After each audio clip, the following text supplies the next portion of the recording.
दोस्तों, भारत का चंद्रयान-3 दहाड़ मारता हुआ चांद की तरफ बढ़ता जा रहा है। चंद्रयान-3 की इस दहाड़ से नासा और चीन भी घबराया हुआ है। अभी चंद्रयान-3 ने ऐसी भयानक तस्वीरें वहां से भेजी हैं, जिसके अंदर बहुत सारे अजीब चीजें नजर आई हैं, जिसे देखने के बाद वैज्ञानिक भी हैरान हो चुके हैं। तस्वीर के बारे में पूरी जानकारी के लिए इस वीडियो को पूरी जरूर देखें। चंद्रयान जब से चंद्रमा की कक्षा में गया है, तब से चंद्रमा की कई सारे खुलासे करता जा रहा है। सबसे पहले तो चंद्रमा के ऑर्बिट में पहुंचने के बाद उसने सबसे पहला मैसेज भेजा कि मैं चंद्रयान-3 हूँ, मैं चांद की कक्षा में पहुंच गया हूँ, मुझे चांद का गुरुत्वाकर्षण महसूस हो रहा है। यह मैसेज इसरो के हेडक्वार्टर में बैठे वैज्ञानिकों के चेहरे पे मुस्कान ला रही है। लेकिन चंद्रयान-3 ने अभी नई ताजा तस्वीरें भेजकर पूरी दुनिया में हड़कंप मचा दिया है। चांद की दुनिया वीरान पड़ी हुई थी। आखिर चंद्रयान-3 को उसके अंदर क्या नजर आया? चंद्रयान-3 के चांद के पास जाने में जो मुश्किल पड़ाव सामने थे, उन सभी को बहुत ही आसानी से पार कर लिया है। अब आपके दिमाग में ये सवाल आ रहा होगा कि आखिर उन तस्वीरों में क्या नजर आया और अभी चांद के कितना नजदीक पहुंच गया है। ये सब हम आज के इस वीडियो में बताएंगे। आप देख रहे हैं लाइव फैक्ट्स यूट्यूब चैनल।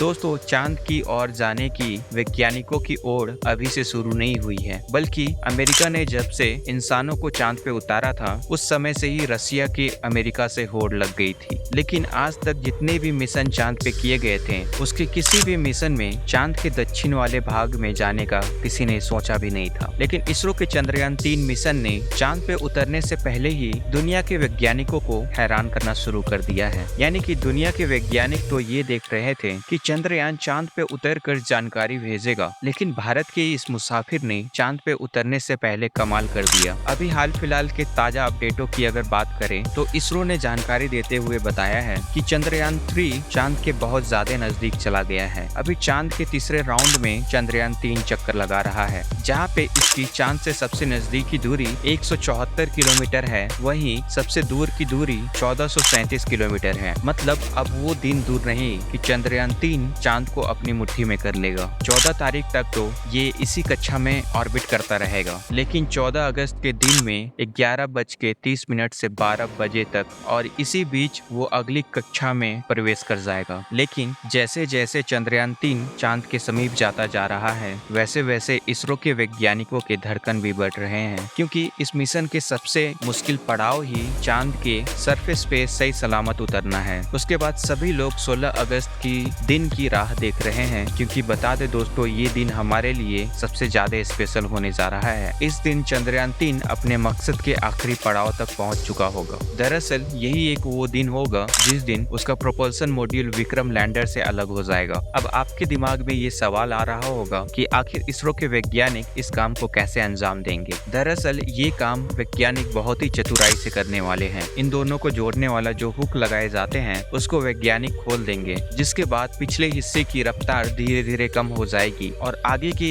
इस हिस्से का रफ्तार स्थिर रखी जाएगी, ताकि आगे वाला हिस्सा आगे की कक्षा में आगे बढ़ जाए और पीछे वाला बिना किसी नुकसान के अलग हो जाए। इसके बाद चंद्रयान-3 के दोनों ही सिलेंडर और प्रोपल्सन मॉड्यूल चांद की 100 बाय 100 किलोमीटर की कक्षा में चक्कर काटते हुए लैंडर चंद्रमा की सतह पर उतरने के लिए आगे बढ़ेगा। बता दे दोस्तों, यहाँ से चंद्रयान-3 का सफर काफी ज्यादा मुश्किल होने वाला है। आगे की जानकारी देने से पहले आपको बता दे कि चंद्रयान-3 ने आखिर क्या खुशखबरी भेजी है। दरअसल चांद के जिस गड्ढों की बात सारे दुनिया के वैज्ञानिक कर रहे थे, उन गड्ढों को असल में चंद्रयान-3 ने बता दिया है। जैसा कि हमने पहले भी बता दिया है कि चांद के दक्षिणी हिस्से में बहुत बड़े बड़े गड्ढे मौजूद हैं। उनमें से कई का तो आकार कई किलोमीटर में फैला हुआ है। ऐसे गड्ढों को देखने के बाद कई सारे स्पेस एजेंसी अपने यान को वहां पे उतारने से पहले कई बार सोचते हैं। इन्हीं डरावनी गड्ढों की तस्वीरें चंद्रयान-3 ने पूरी दुनिया को भेजी है। इन गड्ढों को देखकर इसरो के वैज्ञानिकों की आंखें खुशी से भर गई,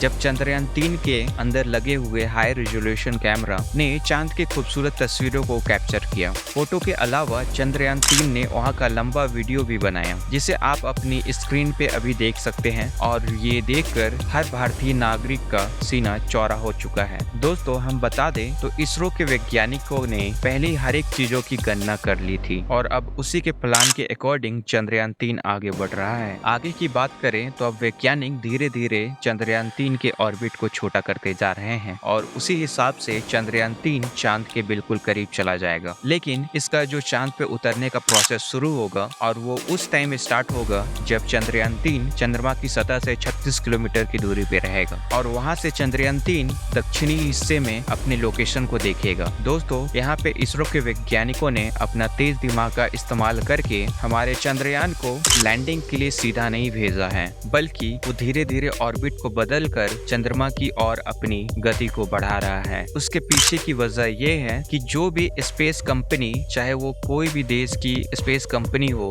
जिसने भी अपने यान को सीधा चांद की सतह पे उतारना चाहा है, वो सीधा जाकर के क्रैश हुए हैं। लेकिन इसरो की सूझबूझ से हमारा मिशन सफलता की ओर तेजी से अग्रसर होता जा रहा है और उम्मीद है कि इस बार हमारा लैंडर चांद की सतह पे बिल्कुल ही आसानी से लैंडिंग कर जाएगा। सॉफ्ट लैंडिंग करने के लिए विक्रम में इस बार जो यान लगाए गए हैं वो बता दे दोस्तों, बहुत ही ज्यादा एडवांस्ड और हाई टेक्नोलॉजी वाले हैं। चंद्रयान 3 को हर परिस्थिति का सही जानकारी देने वाले लेजर डॉपलर नाम का एक उपकरण इसके अंदर लगा हुआ है। इसका काम उतरते वक्त चांद की सतह पे लेजर फेंकना है ताकि दूर से पता चल जाए कि जहाँ पे लैंडर को उतरना है वहाँ पर कोई बड़ा गड्ढा तो नहीं है। इसके अलावा ये और 2 दिशाओं में भी लेजर भेजेगा ताकि वो ज्यादा से ज्यादा एरिया के बारे में जान सके और ये भी जान सके कि उसके आगे पीछे क्या है, और ये जानकारी उसे किसी भी बड़े चीजों से टकराने से बचाएगा। उसके अलावा इसके अंदर और भी एक उपकरण लगाया गया है, LPC कैमरा, जिसका काम विक्रम लैंडर के उतरते समय सतह के तस्वीरें लेने का काम है। फिलहाल चंद्रयान 3 चांद की सतह के बहुत ही नजदीक जाता जा रहा है और उसकी चांद से दूरी भी बहुत ही कम बची है। ये चांद की सतह पे उतरने से पहले टोटल 5 ऑर्बिट से गुजरेगा और इस प्रक्रिया के दौरान उसकी धीरे धीरे स्पीड भी कम होती रहेगी। चांद की कक्षा में पहुंचने का सिलसिला 6 अगस्त 2023 से शुरू हुआ था। रात के 11 बजे के टाइम पे वैज्ञानिकों ने इसके ऑर्बिट को चेंज करके चांद की कक्षा में डाल दिया और फिर उसके बाद 3 दिन के बाद यानी कि 9 अगस्त दोपहर 2 बजे के करीब 4000 से 5000 मीटर के हाइट पे पहुंचा। हमारा चंद्रयान 14 अगस्त दोपहर 12 बजे के आसपास चौथे ऑर्बिट पहुंचेगा और उसके बाद चंद्रयान 3 का और चांद की दूरी मात्र 20,000 किलोमीटर रह जाएगी। 16 अगस्त के सुबह 8:30 बजे के आसपास चंद्रयान 3 हमारे अंतिम कक्षा में एंटर करेगा और उसके बाद 100 बाय 100 किलोमीटर के परिधि में वो चक्कर लगा रहा होगा। 16 अगस्त के दिन इसरो के वैज्ञानिकों के लिए काफी खास होने जा रहा है। साथ ही ये मिशन का भी एक बहुत ही महत्वपूर्ण पड़ाव है, क्योंकि यही एक वो दिन है जिस दिन चंद्रयान 3 का प्रोपल्शन मॉड्यूल विक्रम लैंडर से अलग होगा। इसके बाद 18 और 19 अगस्त का भी दिन इसके लिए खास है, क्योंकि उसी दिन चंद्रयान 3 की डीऑर्बिटिंग की प्रक्रिया की जाएगी। तो आसान भाषा में कहें तो जो 100 किलोमीटर का डिस्टेंस होगा उसे भी धीरे धीरे राउंड के जरिए कम किया जाएगा। उसके बाद चंद्रयान 3 की असली कहानी शुरू होगी, जिसका इसरो के वैज्ञानिक पिछले 42 दिनों से इंतजार कर रहे थे। 23 अगस्त को शाम 5:47 पे चंद्रयान 3 का लैंडर चांद की सतह पे अपना कदम रखेगा और वो हम सब भारतीयों के लिए गर्व का क्षण होगा। मगर दोस्तों, चंद्रयान 3 का सफर चांद की सतह पे पहुंचने का बहुत ही लंबा है और ये चंद्रयान 3 के लिए इतना समय नाजुक है कि इस वक्त चंद्रयान 3 पे हर वक्त कोई न कोई मुसीबत मंडराते रहेगी और कदम कदम पे अलग अलग चैलेंजेस का सामना करना पड़ेगा। इसके बाद खुद इसरो का भी कहना है कि अब खुद असल खतरों का खेल शुरू हो चुका है। इस मिशन के सफल होने की दुआएं आप कमेंट बॉक्स में करते रहें। चलिए दोस्तों, इस वीडियो को यहीं पे खत्म करते हैं। इस वीडियो को एक लाइक जरूर करें और अपने मित्रों तक इसे शेयर जरूर करें ताकि उन्हें भी जानकारी मिल सके, और अपने भरोसेमंद चैनल को सब्सक्राइब जरूर करें और बेल आइकन को ऑल पे सेलेक्ट करना बिल्कुल ना भूलें। मिलते हैं किसी और नॉलेजेबल वीडियो के साथ। वीडियो को अंत तक देखने के लिए दिल से धन्यवाद। जय हिंद।